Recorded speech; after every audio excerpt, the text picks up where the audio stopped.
Total Screen proudly presents their official podcast, On Screen, with your hosts, Tyson Gifford and William Rohrig.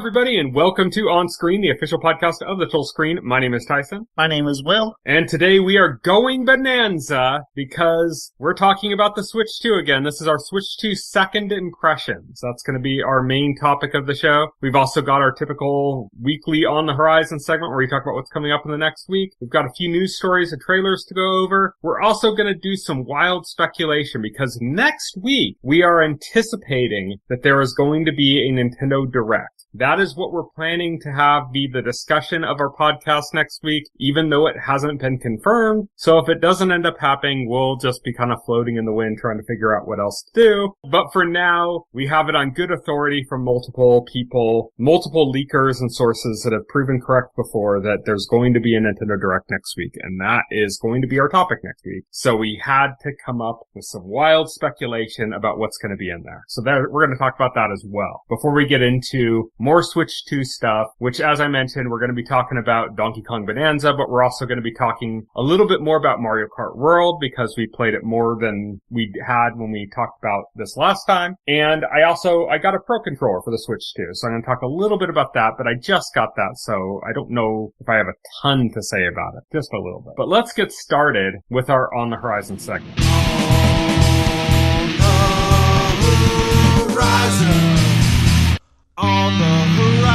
On the Horizon is where we talk about what's coming up in the next week or so. And we're going to start with Together, which is the new horror movie starring Dave Franco and Alison Brie. It's like a body horror where their bodies are like coming together. We've talked about one of the trailers before on here. And that is coming on Wednesday, July 30th to theaters. Maybe the same day as the Nintendo Direct. Maybe not. We will find out next week. Ninja Gaiden Ragebound is coming on Thursday, July 31st to PC, PS4, PS5, Xbox One, Xbox Series X, and Switch.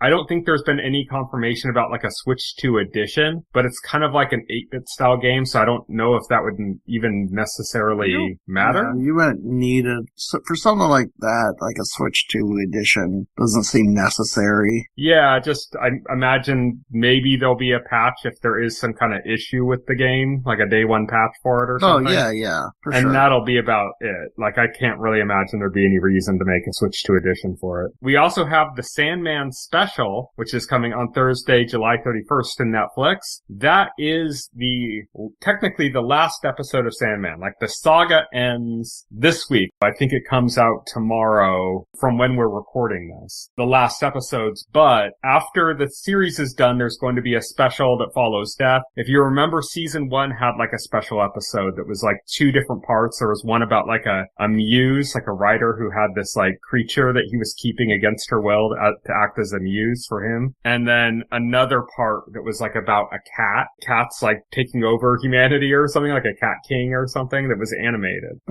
And so this one's going to be about death, and it's going to follow that character around for an episode. But that is coming on Thursday, July 31st to Netflix. Twisted Metal is returning for its second season, also on Thursday, July 31st to Peacock. Chief of War, this is the new Jason Momoa series about Hawaii and about like when Hawaii was being invaded. That is coming on Friday, August 1st to Apple TV+. The Bad Guys 2 is coming to theaters on Friday, August 1st, as is The Naked Gun, which is the new one with Liam Neeson that's done by Seth MacFarlane. It's also coming to theaters on Friday, August 1st. So that is what's coming up on the horizon, and now we're going to move on to On Beat.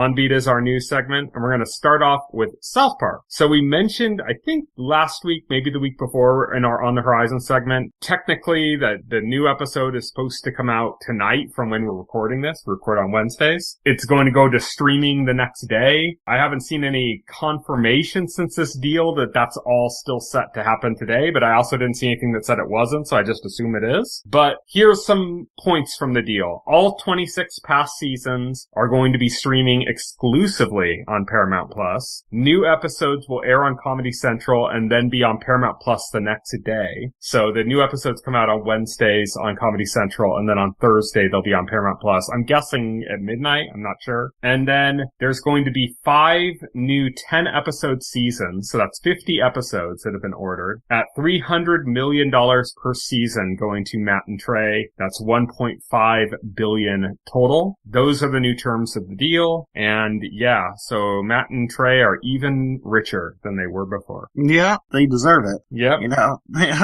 South Park is one of Paramount's most popular properties because of them. And also, like part of the contract, they're asking for so much money too because they're trying to keep their crews employed, which is important. So my thing is they've earned it. Get that bag. Like that's it's my opinion on it. They're culturally significant, and it's good to have creators get. I remember I used to have a discussion with my mom a lot where she thought it was like ridiculous that athletes, for example, were paid as much as they were, and being a teacher, she didn't really get that much pay. And I said, yeah, but that's not really how things work. Like, if you cut the athletes' pay, the prices of tickets at the events wouldn't suddenly go down and make it more affordable for people. Like, that's not based on that. It's based on demand, and they know that they can charge that much, so they do. And it's not like the money that's generated from that would suddenly go to teachers and police officers and firemen or something. No, it would just go to the owners. So in that sense, it's I'd rather have the people that are actually doing the thing getting more of the money. So anytime a creative gets a bigger share of the money, I'm happy for them. Right. Oh yeah, absolutely. It's kind of like the same thing with Sinners, the Ryan Coogler deal, where he's going to be getting the rights back and he's getting so much money on it and stuff. It's I'm so happy for him. Yeah, I'm happy for him. Yeah. He's the creative. I'd rather have him have it than some random executive that doesn't have a creative bone in their body. I'd rather the creators get what they're due rather than the executives or some producer. Yeah. Our next news story is that Kevin Feige did an interview. So it's kind of weird at first I thought this was an interview with Variety, but I'm guessing I think he sat down with a bunch of different news outlets. Yeah, he's doing the rounds for Fantastic Four, right? Just the same way James Gunn has been doing the interview rounds for Superman. So you got a bunch of but this is you got a bunch of snippets thing, I think, where he had a bunch of people in the same interview, a bunch of different interviewers. Oh, okay, I see. So he got a bunch of press in one room, and they just gave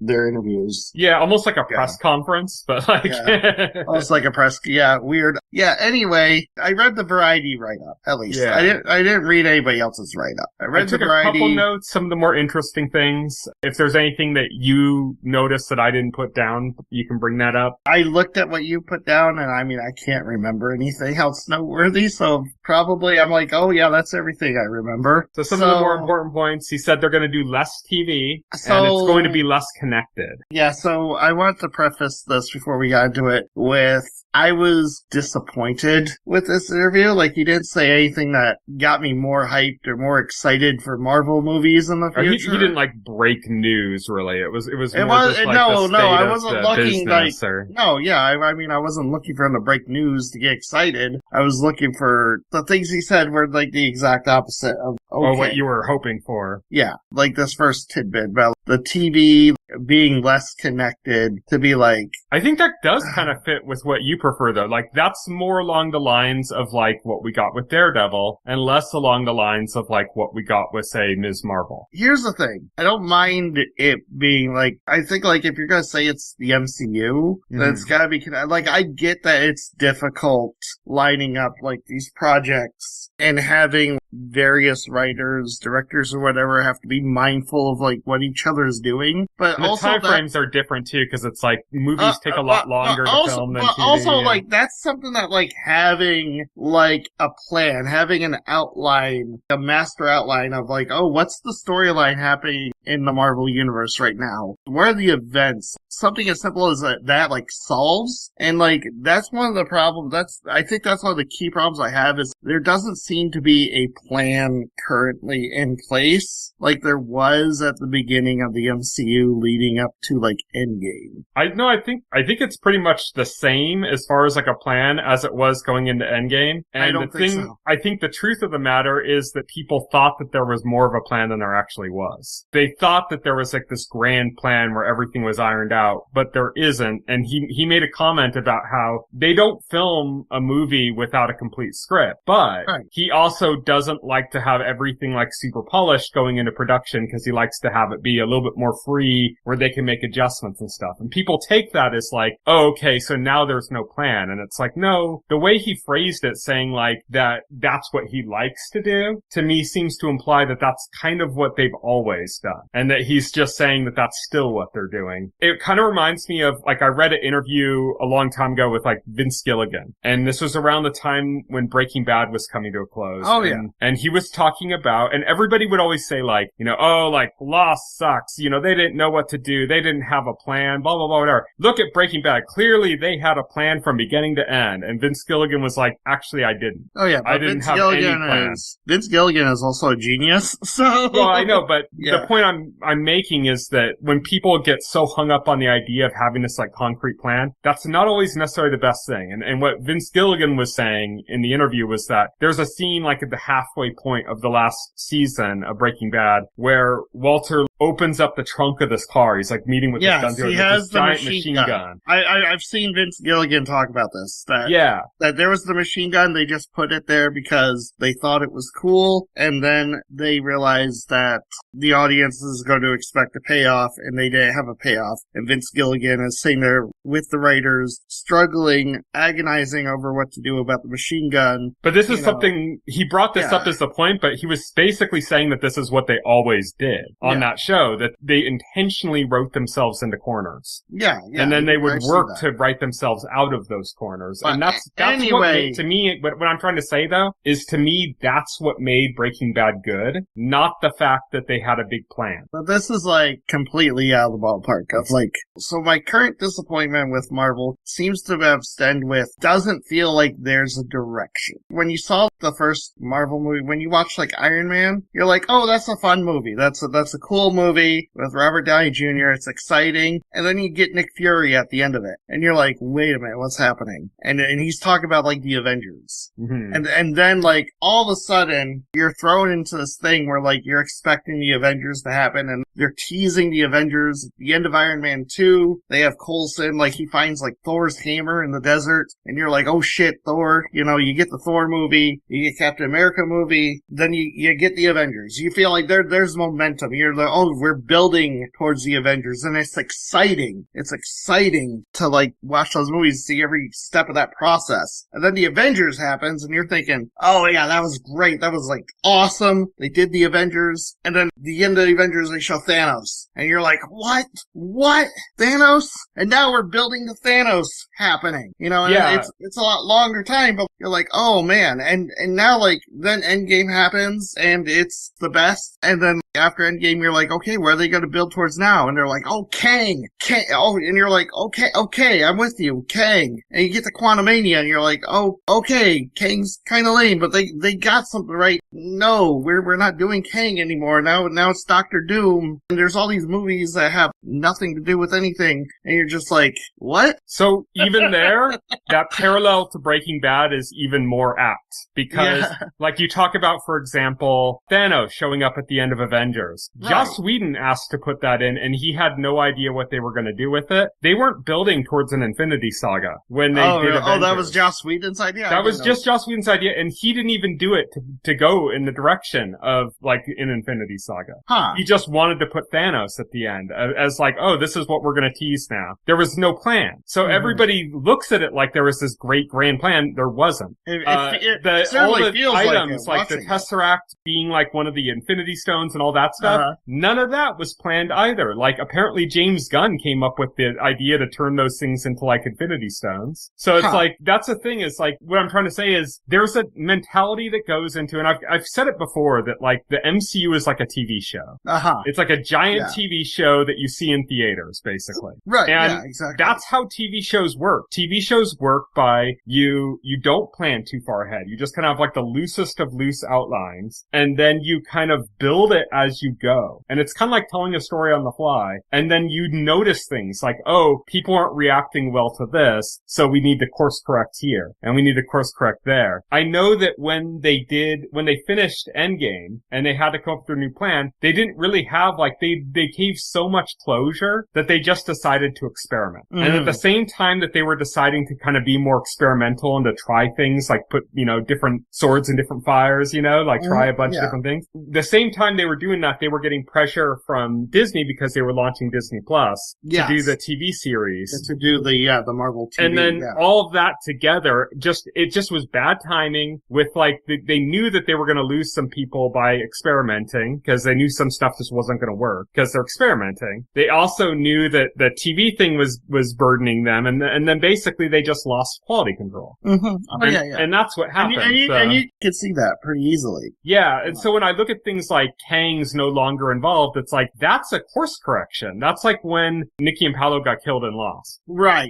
They introduced those characters, everybody hated them, but that first half of the season was entirely filmed by the time they found out audiences hated them. And so, like, as soon as they realized, oh, everybody hates these characters, they fucking killed them off, like at the very beginning of the second half of that season, when they could actually course correct, and they did. And like, if you think about, like, the first half of season 3 of Lost was okay, it had like a lot of problems, and the second half of season 3 is like one of the best parts of the series. So it shows that they took things in and they course corrected. So I see this from like a TV perspective. I see it as like the showrunner, which is Kevin Feige, is telling us, look, we made some mistakes, we tried a few things, some things didn't work, we saw the things that did work, the things that didn't, and now we're course correcting. And so when you talk about that you don't like the idea of less TV, less connected doesn't mean unconnected. To me, less connected, the perfect example of less connected is Daredevil Born Again. Well, yeah, I'm not saying like it has to, like, it has to like tie into like the events of like the Avengers or whatever. It could be its own standalone story, but things that happen, like if it's supposed to be in the same world, major events that happen should have happened. And I think they still will. I think that's the less connected instead of not connected. One example that they give in the interview is they asked Kevin Feige outright,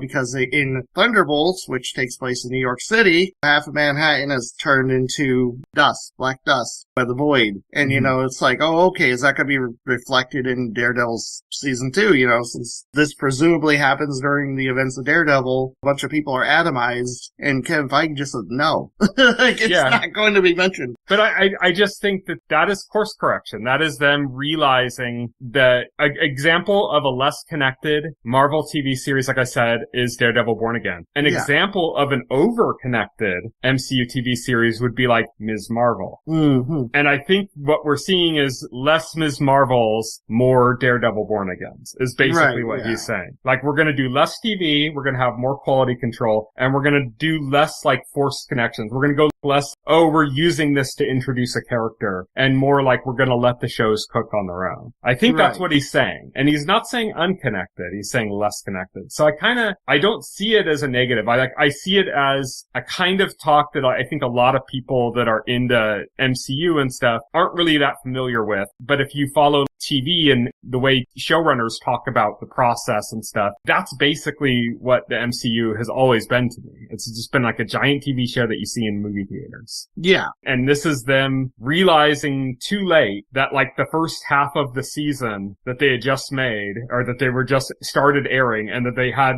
already established, like they couldn't get out of it at that point, really wasn't working that well. And so they course course corrected, and we're not getting that until now. And I think like this also leads me to my second like big gripe, which is also like brought up in this interview. It's not in your notes, but like he kind of like hand waved it away. Mm-hmm. My big gripe is now like every Marvel movie that comes out has some sort of like teaser, some end stinger, and teases like a sequel. And more often than not these days, they're teasing things that never have a follow-up. You got the Eternals, Star Fox, you got the ending of Doctor Strange Multiverse of Madness with Clea, you know, Charlize Theron. Obviously, the Kang army at the end of Quantumania is never going to get a follow-up. So, of course, crushes. I get, but I think, like, it's happening, like, too much to point. Like, oh, and another good one. The Marvels. This is also brought up with, you know... Kelsey Grammer and the... No. Universe? No. The other one. The other stinger in the Marvels. Oh, the Young Avengers? Yeah. Okay. Yeah, with Miss Marvel recruiting Haley Steinfeld's character, Kate Bishop. Yeah. For, you know, Young Avengers. These teasers are going nowhere, to Nowheresville. Kevin Feige was asked about the specific teasers about the Young Avengers. Basic answer was, there's no plans to do a Young Avengers. He's not ruling out that they would, but there's no plans to do that. Okay, so why does that stinger exist? Don't know. You know, and then he was asked about Star Fox and Eternals, and he was asked about Clea, Doctor Strange, and his answer was basically, well, remember the leader from the Incredible Hulk? You just saw he was in Brave New World. It wasn't that exciting. It's like, oh, you know, maybe it will be exciting if you wait 12 years and these characters show up again. I'm like, what are you talking about, dude? That's not exciting. I think, well, he's also playing some stuff close to the vest. I think some stuff is obviously going to happen. Some stuff, and he just can't talk about it because he's not going to reveal, like, those spoilers of things, you know? I think some stuff, like the Army of Kangs, they course corrected, both because of the actor and what ended up happening in his personal life and how that affected things, but also because it just wasn't working. Like, people weren't enjoying it. And so they moved, they transitioned from Kang to Doom. That was, like, very obvious. Yeah. And, like, the Star Fox stuff, like... Some of it we're still likely going to see. The Star Fox thing, maybe we won't. You know, Eternals didn't really do that well. Isn't really that well regarded. Well. Maybe we'll see Charlize Theron come back at some point. But it just feels Star like... Fox might be an instance of, you know, like in Full House when there's, I think it was it wasn't Full House. It was, what was the one with Urkel? Family Matters. There was like a little sister, and she like went upstairs one episode and you never saw her again. She was just written off the show. That was it. They realized that she wasn't working on the show and she was just gone. And I think some stuff that might end up happening, but it might end up being for the best because it might be a situation where it's like, oh, they tease this thing and then they give us the movie for it and everybody fucking hates it. And that might be the position that they're in on some of that. And some of the stuff that they even cited is still going to happen. I mean, one really positive thing that we got out of this is that they're still working on Blade and Mahershala Ali is still attached. That's positive news. Yeah, that's positive news that that's still in production. When it's actually going to happen, who knows? They said it's also going to be modern set now, so that tells me that they completely threw out the old script that everybody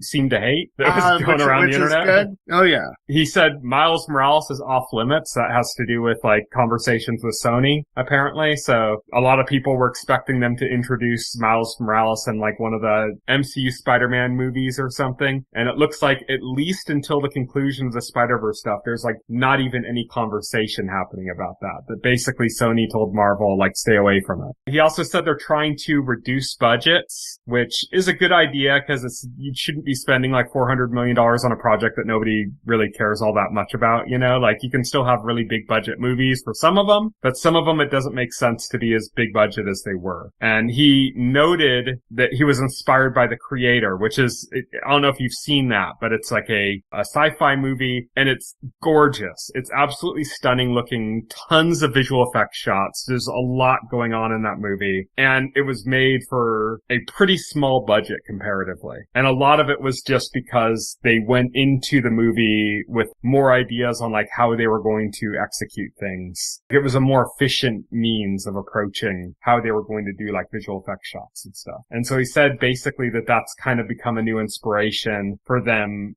budget-wise. And that's going to be interesting to see how that affects things, because we got the early reviews in for Fantastic Four, and they're mixed. It's mostly positive on Rotten Tomatoes, but it's a fairly low score on Metacritic. So it's kind of mixed reactions. But kind of surprised. Yeah, one of the universal things, though, is that they're saying that the movie looks very good. Well, yes. And that's obvious from the trailers. But that's, I think, one of the first movies. It was Thunderbolts and then Fantastic Four, the first movies where they approached it with a lower budget, basically. Like, that doesn't mean low budget, just lower than the excessive ones they used to have. So that tells me that maybe they found a good balance in that respect. But I don't know until we see it. They also said that a lot of their films are going to be filmed now in Pinewood, which is a famous studio in London, rather than the Georgia studio that they used to film a lot of their stuff in. They started doing the Georgia stuff around like the end of phase 2, beginning of phase 3. Like that's when they started kind of filming everything in Georgia, or almost everything in Georgia. But right. Oh yeah. But I mean, Georgia. That's just a business decision. It just had to do with like them securing a reservation at Pinewood for an extended stretch of time. Honestly, this Pinewood talk is like, I do not care.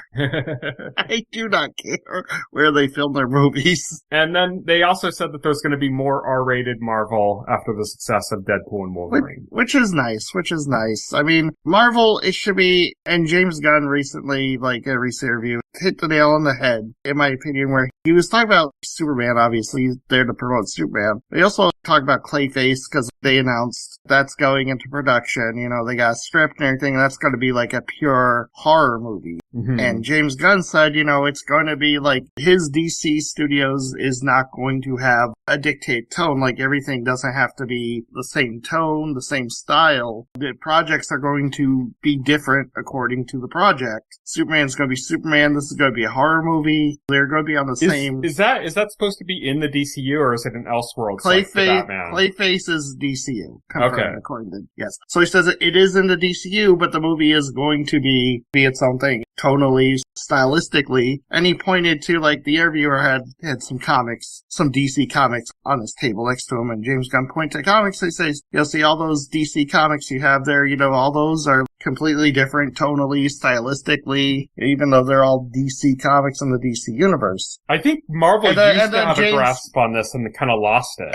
And then James Gunn, like, hit the nail on the head when he said, and we're doing it that way because we don't want audiences to get bored. Yeah, I think Marvel used to have more of a grasp on this. Yeah. And then they kind of lost it. Because if you look at, I think you'd mostly see it in maybe the end of phase 2, the beginning of phase 3, where you have stuff like Winter Soldier and Guardians of the Galaxy and stuff, where it's like Winter Soldier, it's a Marvel movie, but it's also like a 70s espionage movie. Yeah, it's this like white knuckle espionage thriller that's just really good. It just happens to be set in the Marvel universe and involve Marvel characters. And then you have like Thor Ragnarok's kind of like this wacky like intergalactic road trip almost. It's like they're kind of doing they did these weird things where they would just say, okay, we're taking this movie and this concept and we're not making another superhero movie, we're making a movie with these characters and we're going to fit it whatever it needs to be, Right, yeah. I think they used to have a stronger grasp on that and they've kind of lost that in recent years. Things got like homogenized. Yeah, so we're like, okay, everything is like the house style. Like I was watching the first Doctor Strange and I mean, it's a fine movie. I like Benedict Cumberbatch, but I remember distinctly just sitting there in the theater and kind of being a bit bored, kind of thinking, this sure is a Marvel movie. It's doing Marvel movie things. It just didn't feel like it was trying to be anything different than a typical Marvel movie, And James Gunn has kind of been doing a good job with the DCU because the first thing technically in the DCU is Creature Commandos. And it's an animated TV show, but TV shows don't have like the MPAA ratings, but it would be R-rated. Yeah, it would be R-rated if it was like a live action. No, I get it. And then you go to Superman, which is like the lightest thing James Gunn's ever done. Yeah, Superman is like for a general audience, the most family-friendly friendly thing he's ever done besides Scooby-Doo, I guess, you know? Right. I like that idea of like, okay, I we like can do that one idea. project and go dark and with it, another we can go a little bit more light, and you know. Yeah, and it kind of it's a thing I'd like to see Marvel do more of. There was rumblings when Multiverse Madness was in development that they were going to make it like a full stop horror movie. That was with the original director. That was with the original director. Dickerson, yeah. was it? Scott Derrickson, I think. Derrickson, that's it. Yeah, they were going to like full on like horror movie. I thought that is fantastic. The final movie, I mean, I really enjoyed it. I love Sam Raimi. Sam Raimi can also like do horror, but like the elements are there, but they clearly like pulled back. Yeah. You know, a significant amount. And that, to me, that's kind of disappointing. It's like, don't be afraid to like get freaky with it. You know, like, that'd be my thing. I would like to see. Yeah, yeah. It seems like that's something that they struggled with in Phase 4, Phase 5.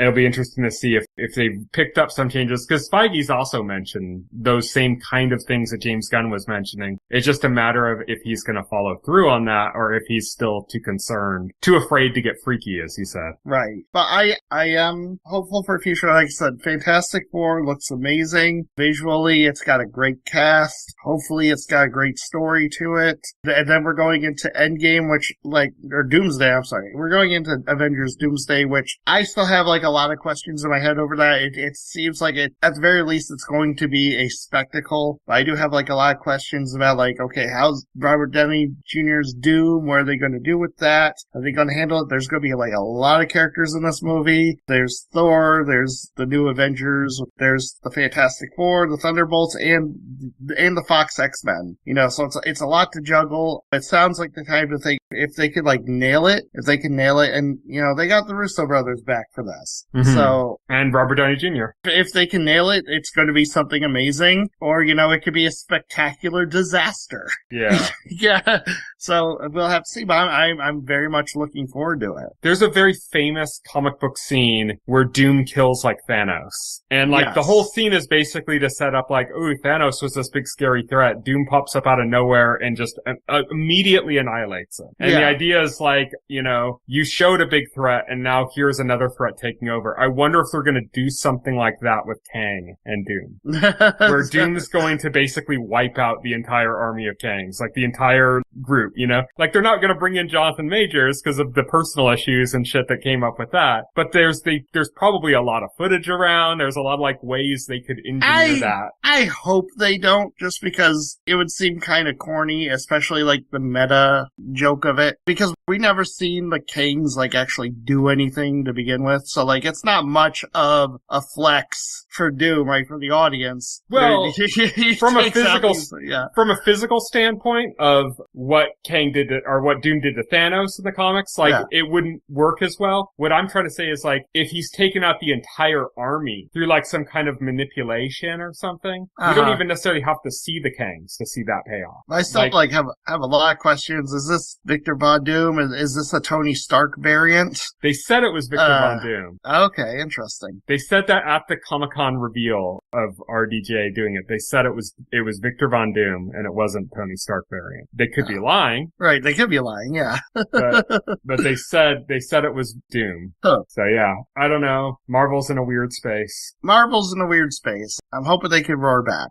Yeah. I still like a lot of it. Like, I thought Thunderbolts was really good. You know, the new Captain America sucked, but the new Thunderbolts is very good. The new Thunderbolts, by all accounts, is good. Still watch it. You know, Fantastic Four is looking very good. Of course, that's one of the movies they need to nail coming from Fox. The other one... Some of the people I trust that came out of Fantastic Four already were pretty glowing about it. So I'm happy about that. The other one that they need to be a home run is X-Men, which is apparently, like, from everything Marvel said, Feige has said, is going to be one of the first movies in production after the Avengers films come out. Yeah, I think that's going to be, like, basically the main focus of that next phase. Yeah. It's going to be a new cast. It's not going to be like the Fox cast, which, I mean... I'm glad.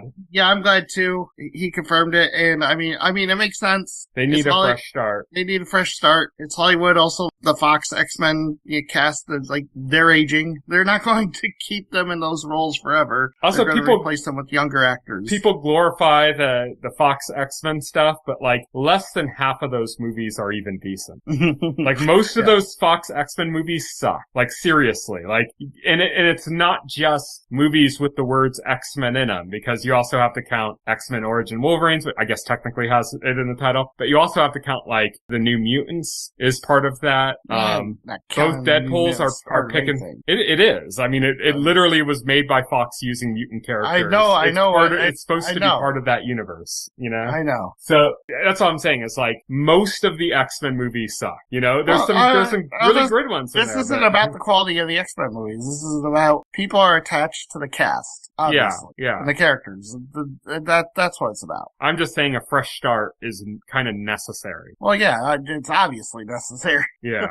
I don't just mean like from a practical standpoint. I mean like from a creative standpoint. Like they need to kind of reset so that they can kind of retread some of those stories in a new way, hopefully a better way, you know? I think that it's a reset is very necessary. If they manage to actually do the Phoenix story, the Dark Phoenix storyline correctly, that will be a miracle. One of the most famous X-Men storylines, Fox attempted it twice and fucked it up twice. Yeah. And even worse the second time than the first time, somehow.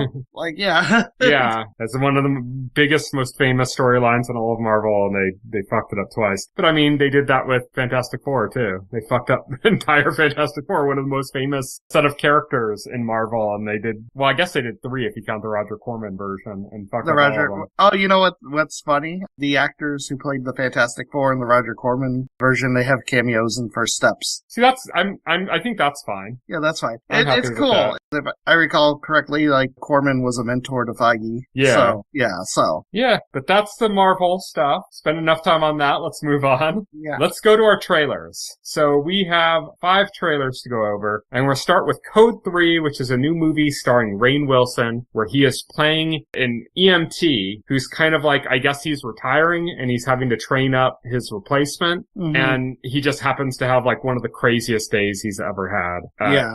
When this is happening. And so he's dealing with a bunch of really wild people, wild stuff. It's a comedy. It looks hilarious. Yeah, it looks funny. You said it looked like a TV show. I think I agree. I think there actually was a TV show about EMTs that looked very similar, except maybe like a little bit less quality control on it than like a movie would have. The concept would work as a TV series comedy. Oh yeah, because like you could have like a few different calls per episode. It's kind of like the same way if you watch like a hospital procedural, like drama or something. Right, like, you can have different emergency cases come in. You could do the same kind of thing with EMT kind of show. And like I said, I think there actually was a show that basically had that exact premise. But I think this might have a little bit more quality control. We haven't had a lot of good comedy movies in general. I was listening to a podcast and they had some actors on there and stuff, and they were talking about a conversation they had with Jason Blum, who runs Blumhouse, which does like a bunch of horror movies and stuff. And they were saying, why can't we do comedies anymore? And he said, comedies don't make money. Like comedy is moved to TV. It's not really in movies anymore. And if you think about it, it's kind of true. Like we don't really have that many comedies in the movies anymore. Which is a shame. Yeah. It's a total shame. There's a lot of attention being put on Naked Gun if that's successful. And I hope that might it change is. some things. I hope it is, because I missed that. I want that to come back. You know, like the genre of spoof movies, and like good spoof movies too, you know, like. Yeah, or even just comedies in general. Like genre. I miss stuff like Old School, you know, Wedding Crashers, things like that. Oh yeah, absolutely. It's just insane to me. These studios, oh, well, that doesn't make money, so we're just going to, like, you know, just going to make other stuff. It's like, oh, okay. You could also make them for a much lower budget and yield a much higher return per ticket sold, which I think movie theaters need that. They need more diversity of content in movie theaters. They do. Absolutely. But yeah, so that is Code 3. We got a trailer for Mortal Kombat 2. We actually, I put in our playlist both a red band trailer and a regular edited trailer, and I could not tell the difference. Trailer from last week with the fake movie trailer, that was a teaser for like this trailer. This trailer is like actually about the movie being Mortal Kombat 2, starring Johnny Cage as the main protagonist this time around. Do you like the direction of Johnny Cage being kind of like a has-been actor? Yeah.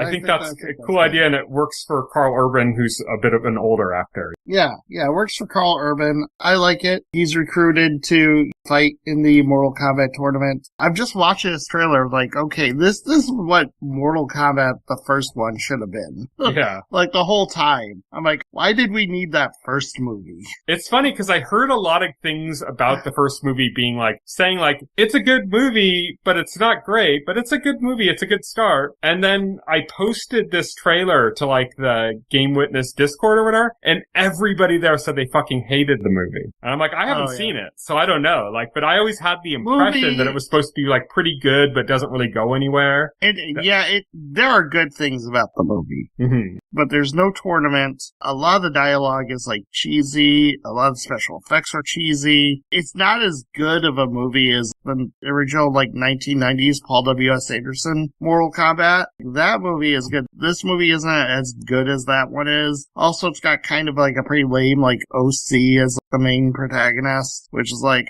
okay, I guess. But Hiroyuki Sanada as Scorpion is great. Sub-Zero's great. That's what I was thinking, like, how could it be that bad? It's got Sonata in it. He's not in a lot of the movie, though. He's, like, in the beginning and, like, the end of it. Mm-hmm. And then the other big complaint was, Kano's in this. Kano is fantastic in the first one. Like, Kano is, like, one of the best parts of the first Mortal Kombat movie. He's one of the best parts of that movie. And then people watched it, and people were like, where's Johnny Cage? I want to see Johnny Cage in this movie, and he's not here. You know, like, and that was, like, one of the big complaints. Here now. Yeah, exactly. It's Carl Urban. Carl Urban looks like he's doing a fantastic job at it. Well, I think, like, they're all here, including Mega Man and Cloud Strife. Wow. They're all here. Wow. I think Carl Urban, having him as the lead character this time around, he has the charisma to, like, really drive. Mm-hmm. Also, like, presumably the tournament's happening in this movie. Yeah. Which is the whole thing. Mortal Kombat is a tournament. There was no tournament in the first movie. There's, like, a lot of talk about a tournament happening, but it doesn't happen. So it's like, okay. It feels like, this is going to be the movie the first one should. It makes me think of, like, Cobra Kai, where I think the first season had a tournament, but, like, the second season did not. Yeah.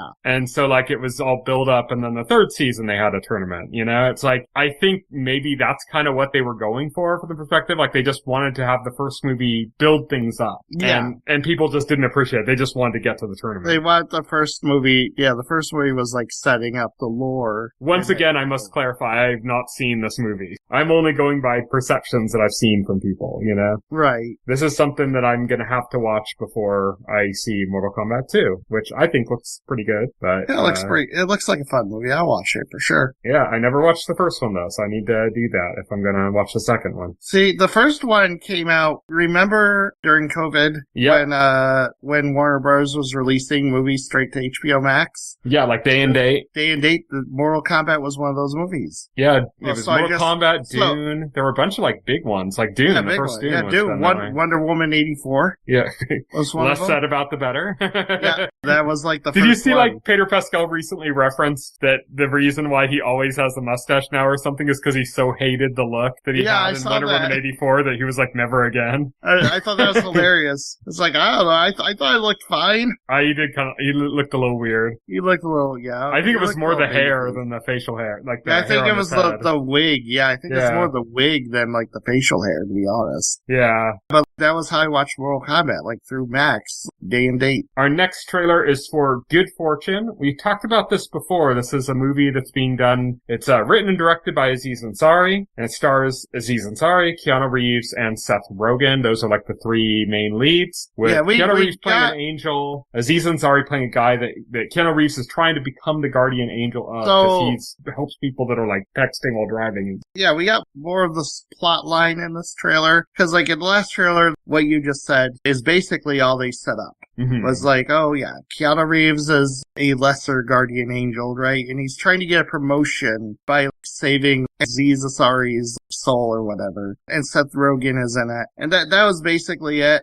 This trailer, we get more context. So like, basically, Keanu Reeves' angel has Aziz Ansari and Seth Rogen change lives. Yeah, it's kind of like Freaky Friday meets It's a Wonderful Life. Yeah, because like Aziz Ansari's character, he's like a delivery person or something. Yeah, Seth Rogen's like his boss who's like super rich. Yeah, super wealthy. And so they trade lives. They don't, like, swap bodies or anything. They don't swap consciousness or anything. Aziz Ansari is still him. Seth Rogen is still him. And they're fully, like, aware of what's going on. So it's not like a situation where, like, they believe, like, this has always been their life. Like, they seem to be, like, they're aware of the swap. And Seth Rogen and Aziz Ansari are also both aware of the angel, obviously. Yeah. So this is clearly, like, something, like, they both consented to, like, presumably. But there's a lot of good jokes in this trailer, too. Like, there's a scene where Seth Rogen goes down the alleyway and Keanu Reeves is there with a cigarette. He's like, "You're smoking now?"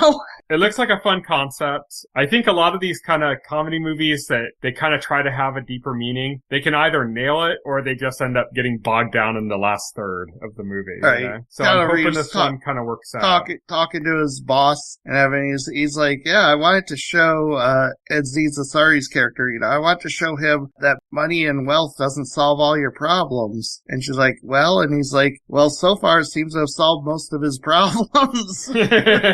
Pretty much. Yeah, pretty much. Yeah. So yeah, it looks great. Our next trailer is for Alien Earth. This is the TV series being done by Noah Hawley. We've known about this for so long, and we were excited because it's Noah Hawley doing Aliens as a TV series. What the fuck is that gonna look like, you know? It's Noah funny Hawley, because, for those who don't know, did like Fargo, the TV series. We also did Legion. It's funny because, like, I was just thinking the other day, I was thinking about Fargo season 5. I was like, wait, when's Fargo season 6? It's been a minute. And I'm like, oh, yeah, he's doing Aliens.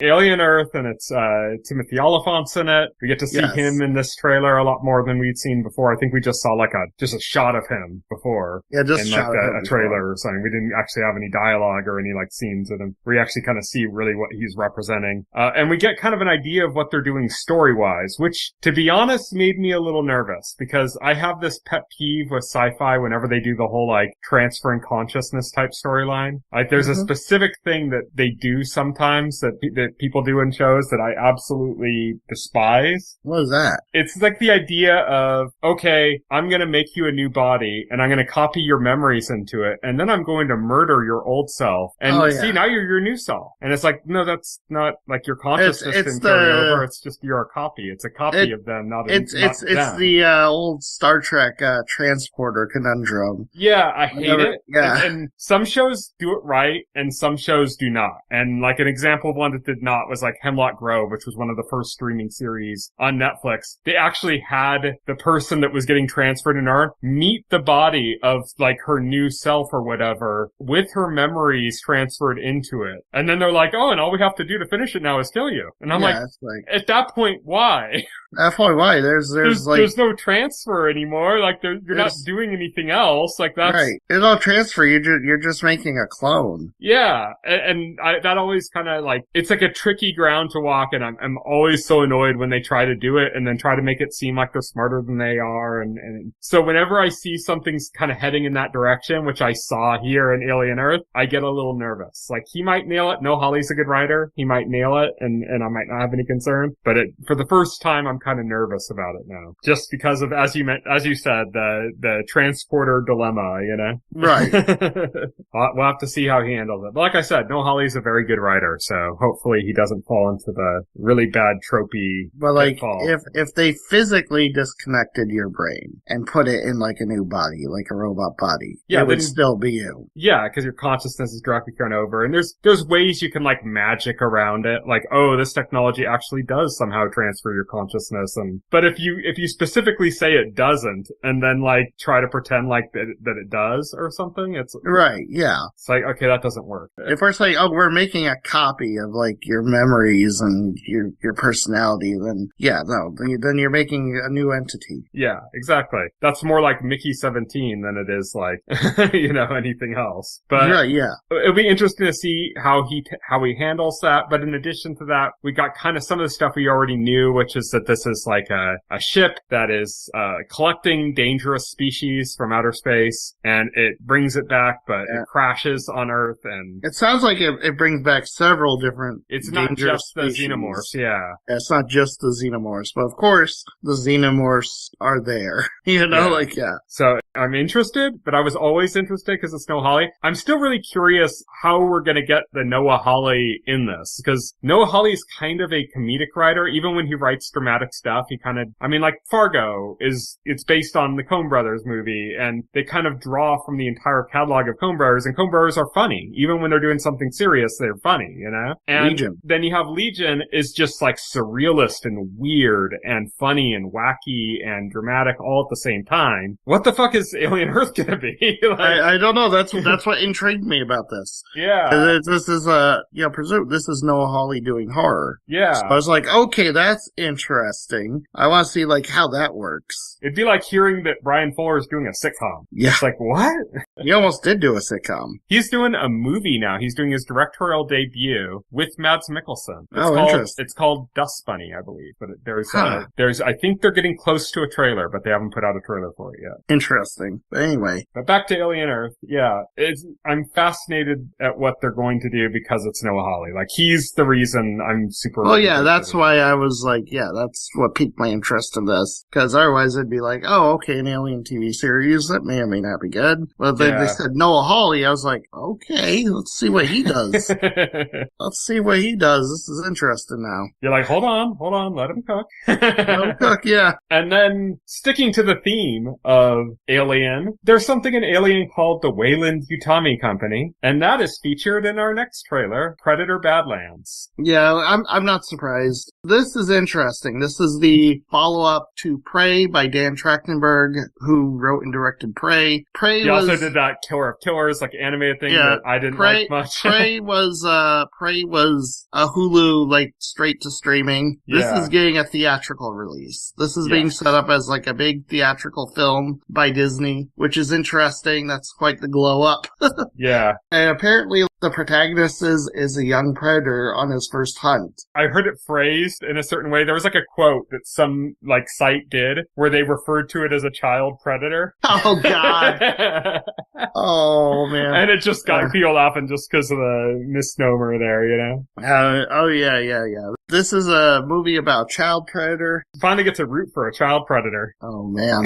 But apparently Elle Fanning is an android. This predator is apparently being sent to this very hostile, extremely hostile planet, presumably being set up to fail. And he comes across this android played by Elle Fanning. Apparently she's damaged, only half of her is there. Yeah, I love that shot where she's volunteering to help and stuff, and then you see the shot and he's holding her up, and then it kind of pans out and you see it's just half her body, and he just drops her. He just drops her. I like what they're doing personality-wise with this character. I am a little nervous that, they're portraying a predator and, it's not that I dislike it, I'm just nervous, because it's we've only ever seen predators as antagonists. Is this gonna work? Right. Yeah. Is this that's a good question. One thing I didn't like about the trailer is, Elle Fanning's character seems to be an exposition machine. A lot of her dialogue seemed to be she was explaining the plot of the movie to the main character of the movie. Yeah, it feels including the character's situation and motivation. Yeah, you need a human light character in there in some way. I don't know. In some way, I was like, okay, that's lame. Yeah, you're a young predator on your first hunt. I'm sure he knows that. It's the idea of doing a young predator on the hunt, having the predator be the protagonist, all that stuff. It's an interesting concept. It's an interesting. It's scary to think of this could go very wrong. Well, it's scary, yeah, because they clearly feel oh, okay, but the audience needs somebody to relate to, and you can't relate to this predator character. Yeah. So so we got this human android. It makes me a little nervous. I think I actually saw some people that were reviewing the Predator Killer of Killers and saying it was great. It was the second best Predator movie since the first one and stuff. And I was I did not see that. I do not agree. Yeah, I was no, I don't agree with that assessment either. The action in this looked pretty incredible though. Yeah. So this looks like, if nothing else, it'll be a fun action movie. Yeah. Color me cautiously optimistic. Same. I agree. But that's it for our trailers and our on-beat segment, and now we're going to move on to Wild Speculation.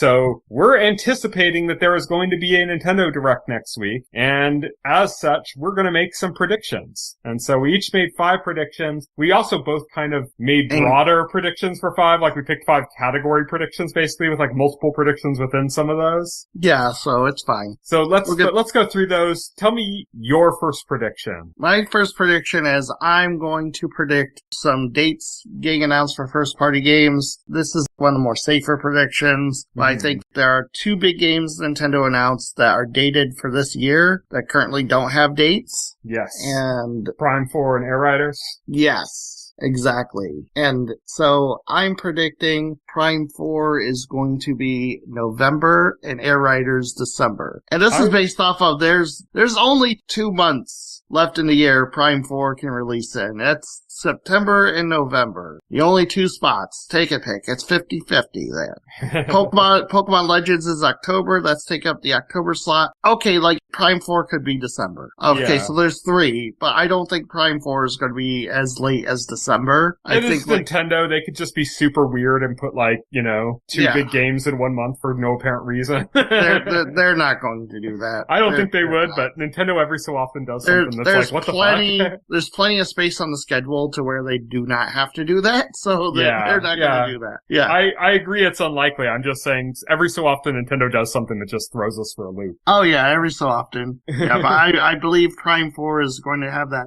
November date. It's going to get in there for those Prime Black Friday sales. Without knowing the dates of anything else that's coming up, I would have guessed either August or November for Prime 4. That would have been my guess. Not knowing anything else. Yeah, but if it was August, we would know that by now, so. Yeah, definitely probably. not August. Yeah, yeah.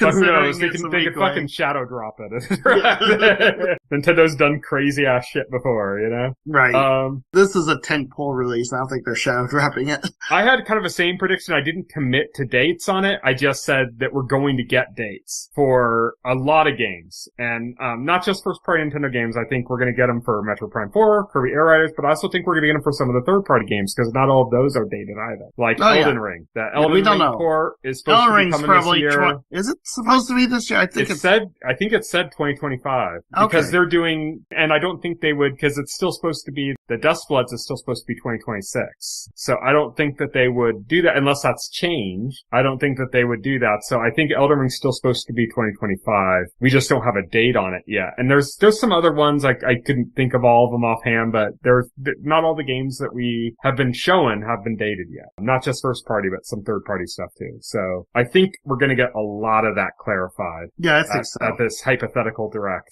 I can agree with that. Yeah. I'll go into my second prediction. We'll trade off like this. My second prediction is that they're going to announce Mario Kart World free updates. I think they're also going to have paid DLC for Mario Kart World, but I don't think this is going to be announced here. I think it's too soon for paid DLC for Mario Kart. I think it's going to be announced, and I think some of it's going to shadow drop in the direct. Mm-hmm. And it might be very small stuff. I'm not anticipating they're going to add a whole bunch of new courses or something, but I think they're going to put costumes for DK and Pauline, because it's very weird that they each only had one costume. Of the major characters in Mario Kart World, they have the least costumes. They have less than Koopa Troopa. They have less than Shy Guy. They have the least number of costumes. All the NPC characters, like the cow and stuff, they don't have any costumes, which is a shame, because I'd love to have a pirate cow or something like that. They don't have any costumes for those, but it's very weird that Donkey Kong and Pauline each only have one. When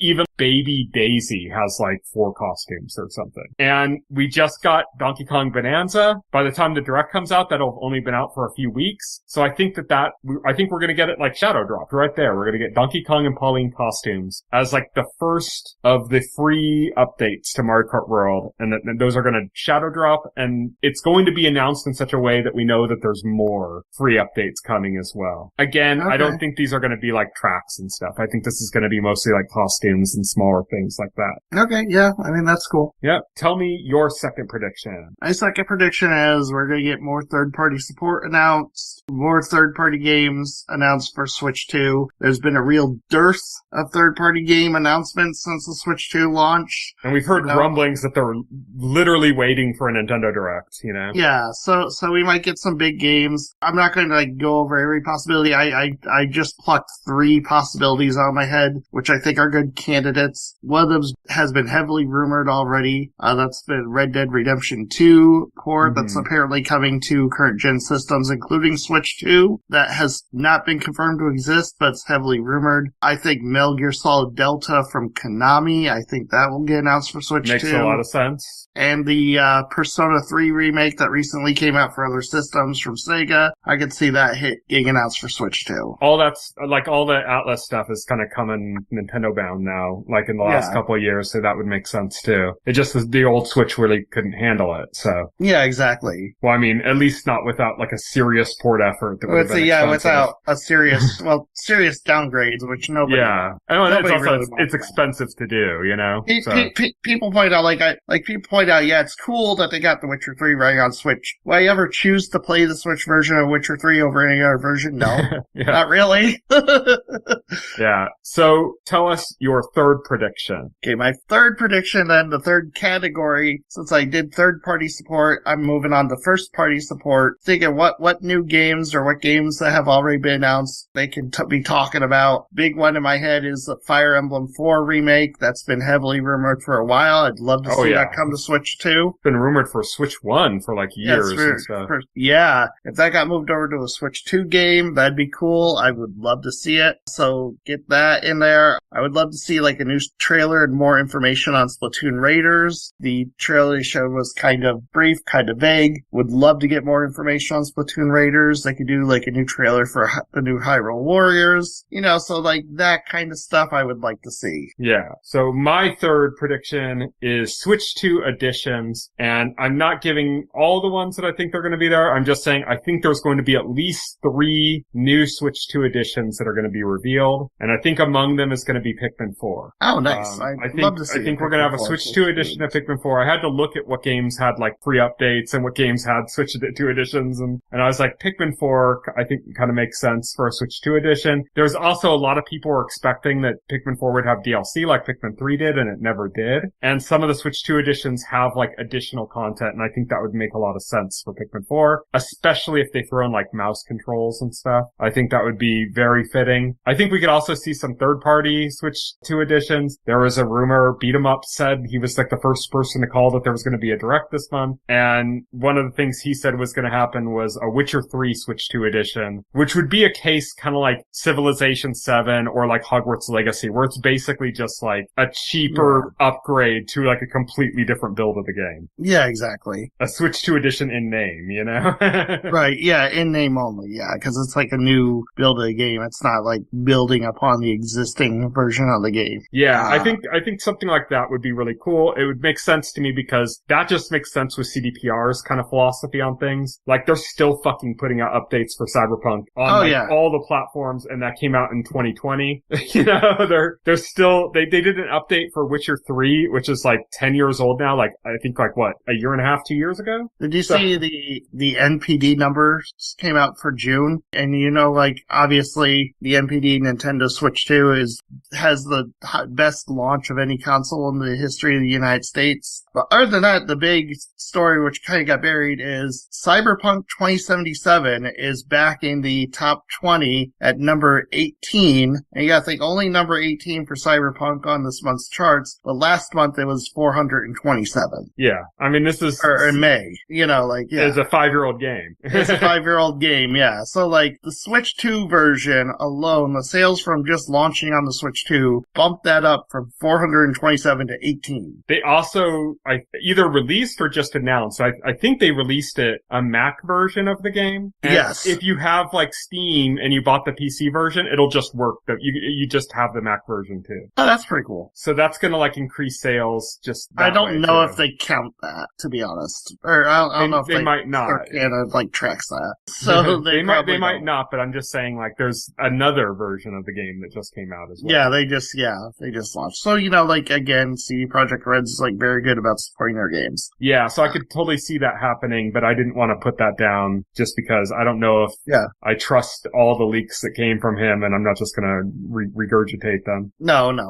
That's not what this is not about copying other people's leaks or regurgitating. Exactly. This is about our original predictions. Yes. So my fourth prediction is that there's going to be at least 5 newly announced third-party ports / multiplats. And you already said something similar. I'm naming 2 that I think are going to be there. I think the new Bloodstained. I think that makes a lot of sense to be on that makes Switch a lot of sense to me too. Yeah, absolutely. And Call of Duty. I think the Call of Duty that was announced, I think that they're planning on announcing it also for Switch 2. And I think it might even be day and date. They're just not showing the Switch 2 version yet because they're waiting for a Nintendo Direct to do it. Yeah, I mean, that sounds fair. Yep.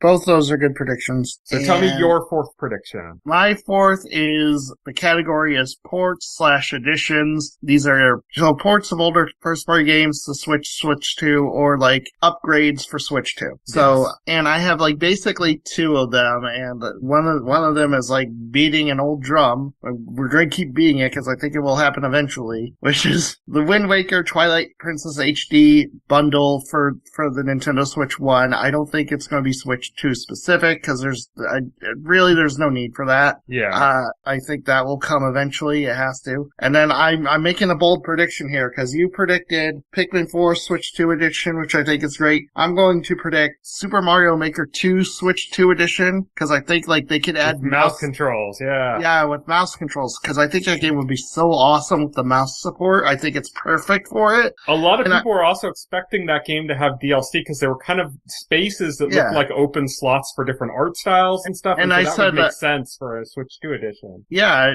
I said that mouse support, and I said, and also like a new theme based on Super Mario Wonder, which came out like after Super Mario Maker 2 came out. I think there's space for that. I think adding a Super Mario Wonder theme would be awesome. You know, that would be we need great. A new Mario Maker, either Mario Maker 3 or a Switch 2 edition. I was thinking Mario Maker 3 at first. I was gonna put that in like my third prediction, the first party, but then I thought, oh no, Super Mario Maker. They probably aren't going to do a Mario Maker 3. Super Mario Maker 2 Switch 2 edition probably makes more sense. Yeah, it would be a quicker development cycle, definitely. Yeah. Okay, so that was your fourth prediction, right? That was my fourth prediction, and we could just do number 5 together because we predicted the same thing for number 5. Monolith Soft's next. Yes, so number 5, the category I had for number 5 was One More Thing, which is always the teaser at the end of the direct for like some super hype thing, and I was just trying to think what could Nintendo do that like it makes sense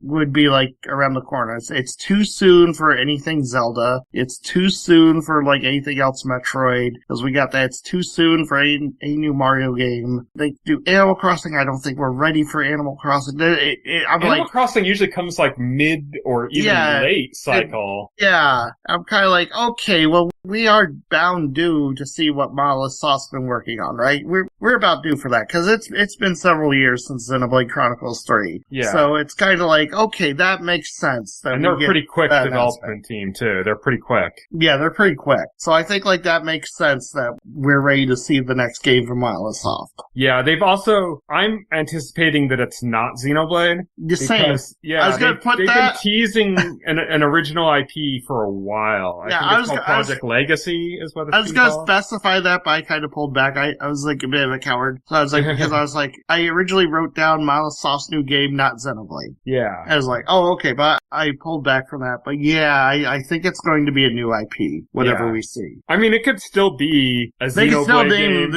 Xenoblade. Like, they could name it. Or it could be like a Xeno something else. Because, I mean, Xenoblade wasn't the first part of that. There was like Xenogear, Xenosaga, and then Xenoblade. So, like, they could do like Xenobook, Xenomyth, they could have like some other like Xeno game or something too. But I think that whatever the new IP they're working on, I don't think is meant to be Xeno at all. Like they even referenced it being kind of more like medieval-esque rather than like Alien. So I think it's gonna be a new IP and it's gonna be something completely different. It's gonna be almost more along the lines of like Zelda than like a traditional RPG. RPG, or like a single player like WRPG where you're controlling a single character instead of like a party. I think it's gonna be more along those lines, but I'm not sure. And like I said, it could just end up being Xenoblade 4 or Xenoblade Chronicles X2 or some other spin-off or another Xeno game that isn't Blade but something else, but I think it's gonna be a new IP. That's like my prevailing thought. Yeah, no, I agree. Those are our Switch 2 July Direct predictions. This isn't part of our predictions, but do you think there's going to be anything showing there? You mentioned it like that there's going to be, that one of your predictions was the Zelda HD remaster bundle for both Switch 1 and Switch 2. Do you think there's going to be anything that's like Switch 1 specific? Like it'll play on Switch 2, but there's like no Switch 2 edition or something. Like that's what I said, like the Wind Waker Twilight Princess HD bundle was. Oh, you don't think there's going to be like a Nintendo Switch 2 edition? No.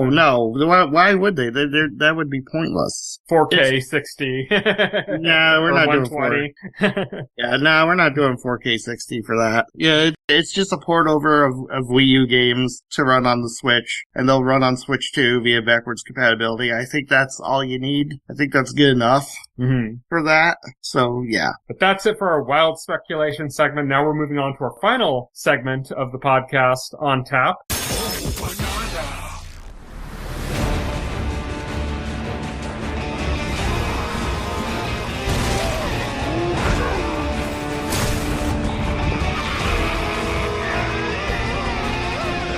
This week on Tap, we are talking about our Switch 2 second impressions. We're going to talk about Mario Kart World, we're going to talk about the Pro Controller, and then we're going to talk about Donkey Kong Bananza. Let's start with Mario Kart World. We already talked about it, but there's a few things that you and I have played in Mario Kart World that we hadn't played before. There was one that you had played before, but I hadn't, and one that I had played before, but you had. And now we've both played both of them. So let's start things off with Knockout Tour. You had played Knockout Tour. You loved it. Yeah, it's a great concept. Knockout Tour. I played it. I do really like the way that it's constant. I think they kind of should have done something like that, even without the knockout mechanic with the Grand Prix. It's kind of weird the way, like, it stops and then you go to a rolling start, like it, like, loads again and goes into a rolling start in the Grand Prix mode. But I think that's the thing I like the most about Knockout Tour. It isn't the knockout part. It's just the fact that it's nonstop. It feels like one big course, right? Yeah. Yeah, it doesn't feel like multiple races, like, which is cool. Yeah, I like that, I think, the most. I do like the knockout thing is cool for me, but, like, a lot of times when I'm playing, I play with, like, my mom and stuff, so she would get knocked out, like, 2 gates before the end. Right. And just be, like, stewing and annoyed that she couldn't be playing anymore, So, I think that's, like, a little kind of like, it doesn't suit my needs, so I played every one of the Knockout Tour, like, tracks, or, like, how do you say, not cups, like, what, I guess it is cups. Each of the Knockout Tour cups. I played all of them, like once, and then I'm like, yeah, I'm not really gonna be able to do this again because, unless I do it on my own, like, I'm not gonna be doing it with my mom because she's yeah. Like, I played it, I played it, like, single player, I think, with, like, CPU. Yeah. Opponents. Yeah, like, I don't know, like, the multiplayer aspect of it. And then you got to play what I had already played, but you hadn't yet played it. The new Rainbow Road. Yes. Which is a really cool course. I like it. It kind of almost goes with the theme of, like, Knockout Tour in the sense that it's this, like, constantly changing thing, Like, it's like this giant, massive, it's much larger than any of the previous Rainbow Roads. And it changes themes, like, 3-4 times throughout it? Like, it feels like you're going from one Rainbow Road to another. It's like, it's really cool. It's a really cool experience. Oh yeah, I love it. It is really awesome. Yeah, I think it's the best Rainbow Road that they've done,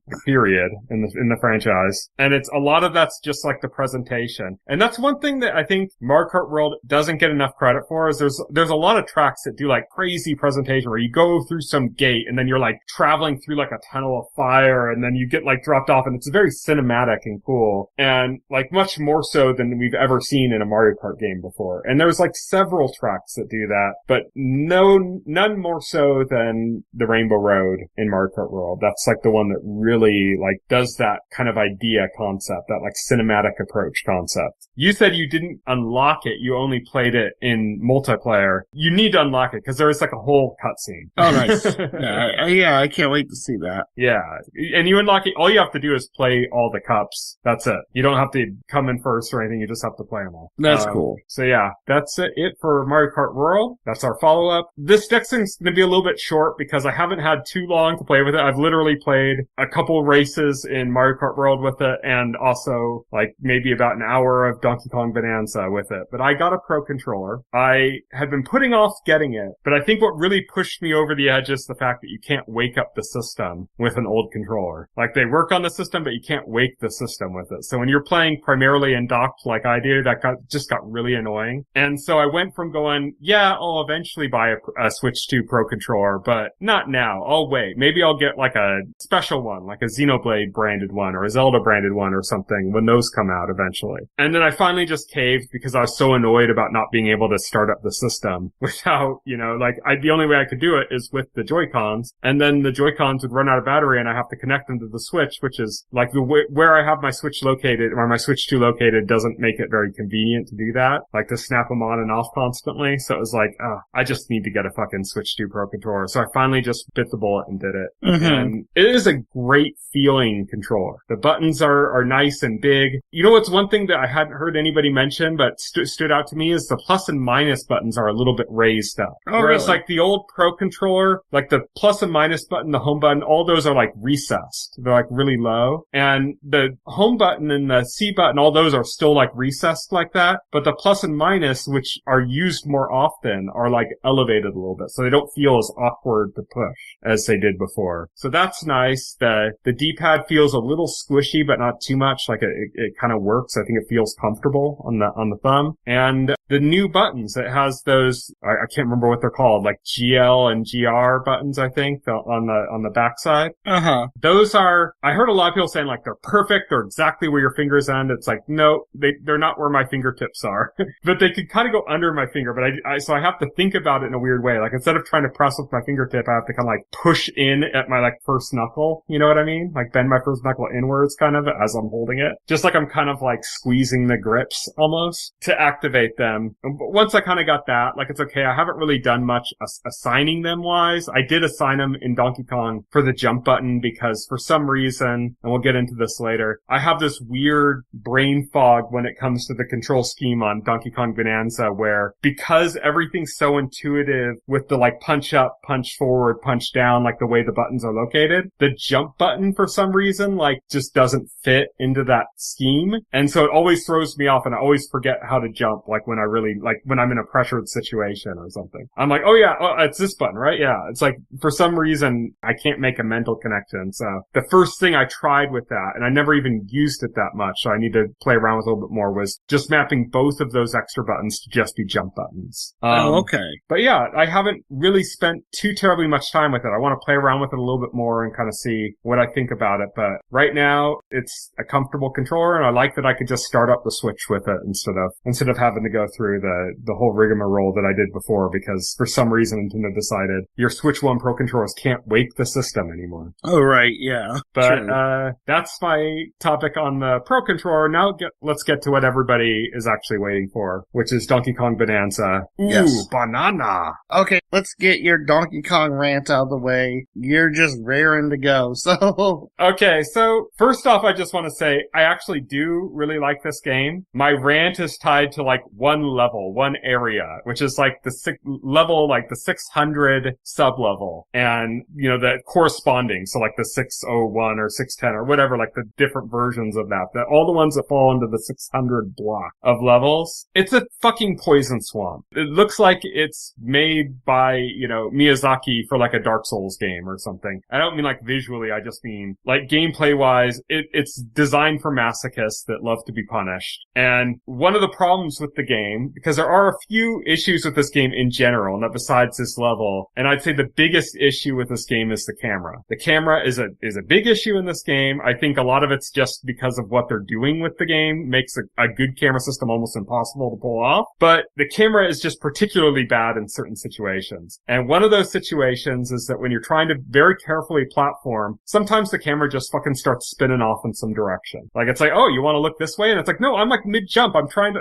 what the fuck? you know? And when you go to an area in a game that's got really tight areas and it's surrounded by poison swamp, basically, and you're trying to make like a very carefully placed jump, and there's like bouncy stuff everywhere, so you're constantly bouncing, and then you're trying to very carefully time your jump, and then the fucking camera spins, and then you fall into the swamp, and then the bouncy material that you were bouncing on that sent the camera reeling isn't climbable, so you can't get back onto the platform. You have to like swim all the way across the swamp to another area, and then you die in the time it takes for you to do that. It's like infuriating. And I posted about this on like the Game Witness forums, how I knew how infuriating it was for me that all these Soulsborne players that are all masochists are gonna fucking love it.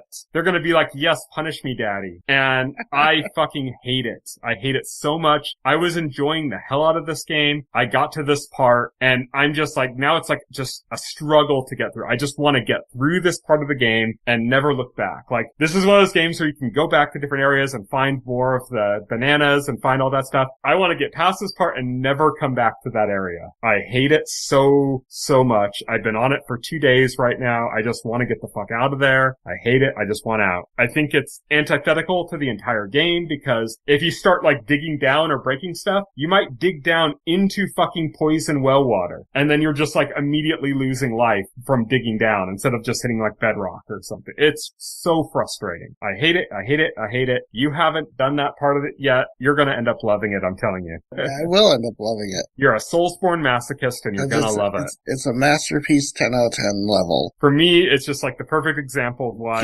Soulsborne games are not for me. Skill check. It's not a skill check when the camera spins wildly out of control so that you don't land where you're expecting to, and then you fucking fall into a swamp, and then you're punished for it. You're punished for something that was never even your fault to begin with.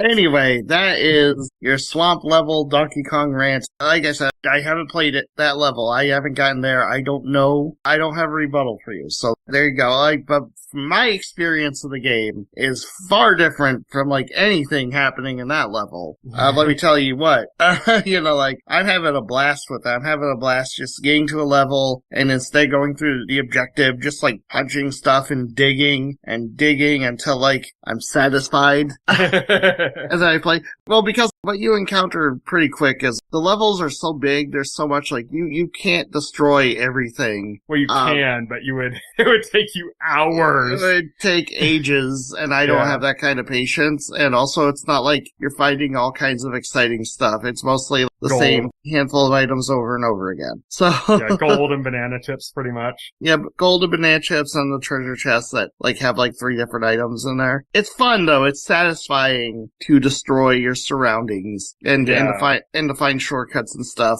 But then you go and you play the levels, and there's so much exciting content in the levels themselves, especially like the boss battles. The boss battles have been interesting. They haven't been too terribly difficult, but they've been creative. And I like more so than like Odyssey, definitely. Yeah, they've been like very creative. There's this one boss where you're on a minecart and you're lobbing bombs at it. Another boss, you have to take out its foot, and then you have to climb on top of it, and you have to beat on the Kong that's like controlling it. Those are just examples from one level, by the way. Yeah. So it gets pretty varied. I feel like the challenge levels are a really good touch, like a really good addition to it. Did you play any of the Donkey Kong Country? I played the first one, ones? Yeah. Did you get that banana right at the beginning of the stage? Yes, I did. Yes, that's a great callback. I was like, how the fuck am I going to get up there? Like, I knew there was one there, but I'm like, how do I fucking get up there? Getting up there. It's a soft material. Yeah. You just grab the ground and you do the double jump. Yeah, because like I was racking my brain though. I was like, wait, where is this banana? Like I was going, okay, and then I found it and I was like, oh, that's diabolical. But then like I was like, I can't be bad because that's also like an A+ reference. I was like, okay. That's what I do in like every game, especially a game like this, is like the second I'm dropped in an area, I go backwards. Yeah. The hard thing with that was I knew there was something there, like I just knew it, but I couldn't get up there at first. I'm like, how am I supposed to get up there? And then I realized realized, oh, it's like that soft material, so you can like literally create platforms with it. And I was able to do that. See, I just like grabbed the chunk of the ground and like did the double jump off of it and got up there. Oh.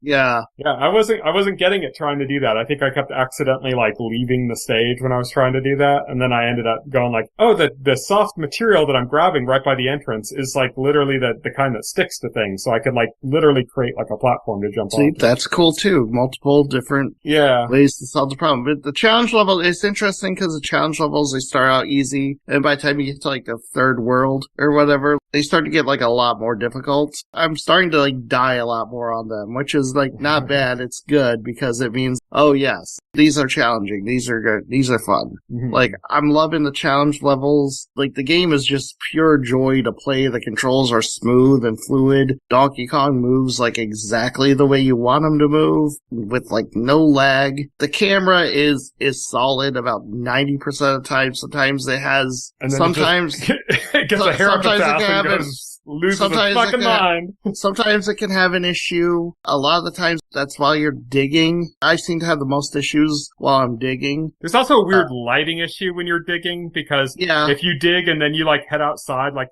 it's like the outside light like turns off and on, or like it like kind of flickers off and on depending on how much of you is outside of a tunnel you've dug and how much is it. It's weird. It's like a weird little like kind of glitchy thing that I just think they weren't able to really figure out how to get it right. Yeah, I think so too. But yeah, no, overall, like so far, it's A+ to me, and why it's A+ is because the first night I started playing it, I was like, okay, I'm gonna play this and I literally cannot put it down. I literally cannot bring myself to pull my attention away from it. I remember sitting here like at my computer playing Donkey Kong. I think you were like texting me on Discord, and I was just like, I'm gonna respond to that, but like I couldn't pull my attention away from Donkey Kong to like even like write a response. I was just like, no, I can't. I gotta do this Donkey Kong. It really got to me. It got addictive. I was like, okay, this is special, because like that's hard to do these days, to where you pick it up and you can't put it down. So like I'm like, okay, yeah, I'm really enjoying this game. One thing I heard a way that somebody compared this game to Super Mario Odyssey. I've actually heard a number of people compare this game to Super Mario Odyssey by using Breath of the Wild and Tears of the Kingdom. Basically saying that like, think of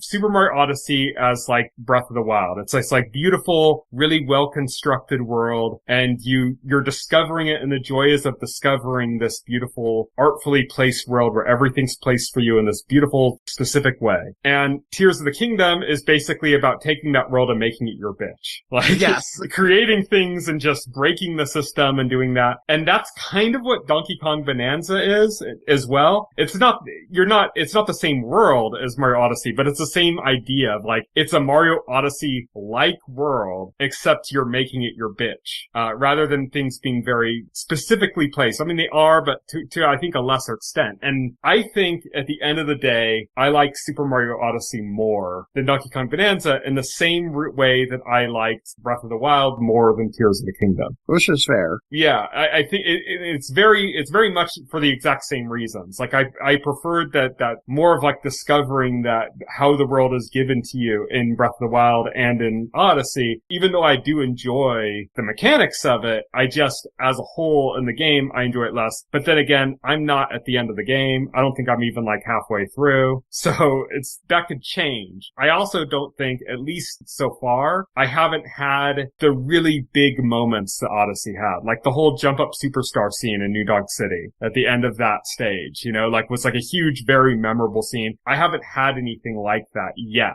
I'm very specifically saying yet. I don't know. There might be something just as big and like that, but it's later in the game. I just haven't gotten to that yet. Or like the end game scene in Mario Odyssey, the whole wedding scene with like you and Bowser fighting and like going through all these areas. Like that was like very cool, very cinematic, very like a fun presentation. I just had a smile on my face the whole time. I haven't had any experience like that yet in Donkey Kong Bonanza. Like Donkey Kong Bonanza is much more so about the mechanics and about like how you make the world your bitch, basically. Like I said, with like Tears of the Kingdom being similar in that way. So I want to ask you, so far, and again, to be fair, you also have not yet even gotten like halfway through the game. So far, do you prefer this or Odyssey? Way to put me on the spot. Like, so far, I'm leaning towards Odyssey still. Yeah. But that's kind of the debate that I keep seeing people bringing up to play this game. Like, some people are like, this is better than Odyssey, and some people are like, I'm going back and forth. It's a different choice for me every day. And some people are like, oh no, Odyssey is way better. It's like, that seems to be kind of the prevailing thing. And again, similar to how people would debate that with Breath of the Wild and Tears of the Kingdom. So it'll be interesting to see, like, when we both get further, when we both completed this game and we're looking back on it, how we're going to look at both games. Are we going to see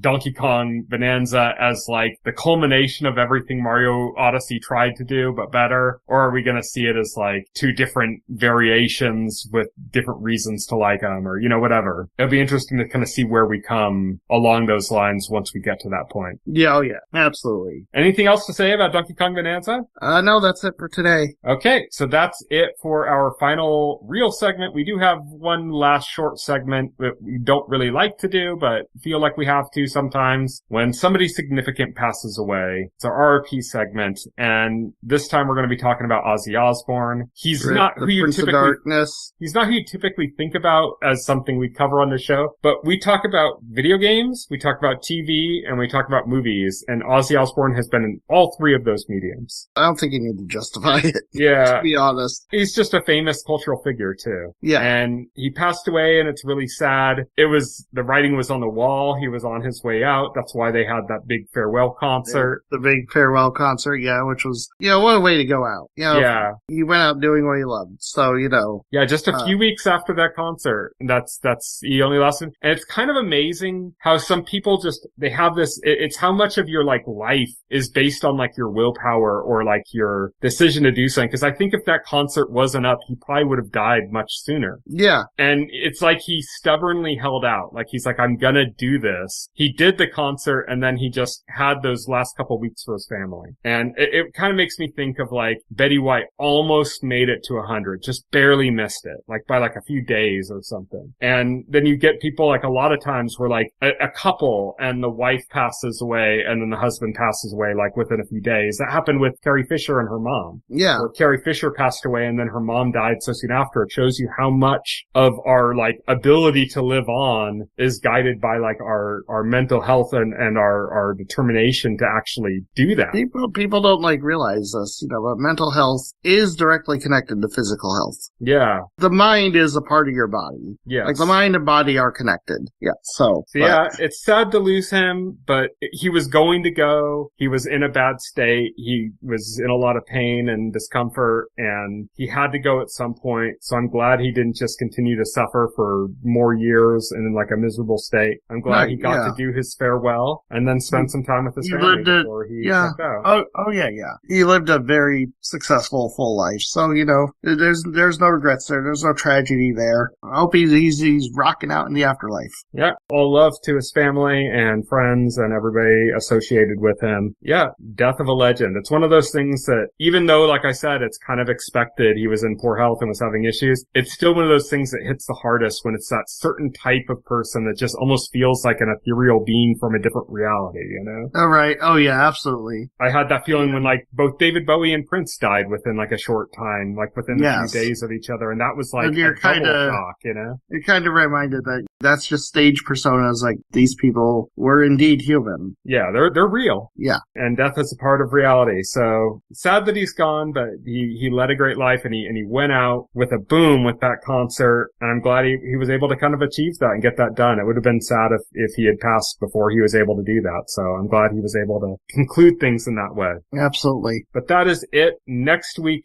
as I said, we're going to be talking about a Switch 2 Direct, or we're going to be coming up with a topic on the spot, because there may or may not be. One has not been announced as of the recording of this podcast. There's still time for one to be announced for this month by next Wednesday. I think, like, if it does happen, it will hit on Wednesday. I will say this, like, I'm putting you on a spot here, but I will say this. If it's announced to be happening on, like, Thursday or Friday of that week before Wednesday, I say we just delay the podcast. Yeah, no, I agree. Yeah, just so we can. If it's going to happen that week, then we can delay. That's fine. Yeah, but that's it. So thank you everybody for listening. You can follow follow me on Twitter. I'm at Tyson Gifford. You can follow Will. He is at Foxo Hero. You can check those same handles on Blue Sky. You can also go to our website, thetotalscreen.com. If you go to our website and open up a container store for any of our podcast episodes, scroll down to the bottom paragraph, you find all of the relevant links to our SoundCloud page, our RSS feed, everything like that. You can also subscribe to our podcast through your favorite podcast client of choice, like Apple Podcasts or Pocket Casts, and the entire backlog of our podcast, as well as additional content, is available on our YouTube channel, as well as additional content links up there as well. So thank you everybody for listening. Ooh, banana. Ooh, banana.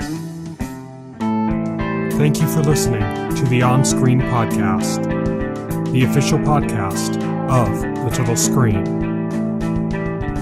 Visit our website at thetotalscreen.com.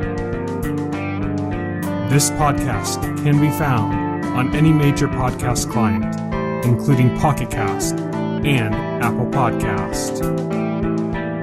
The entire backlog of this podcast and other content can be found on our YouTube channel.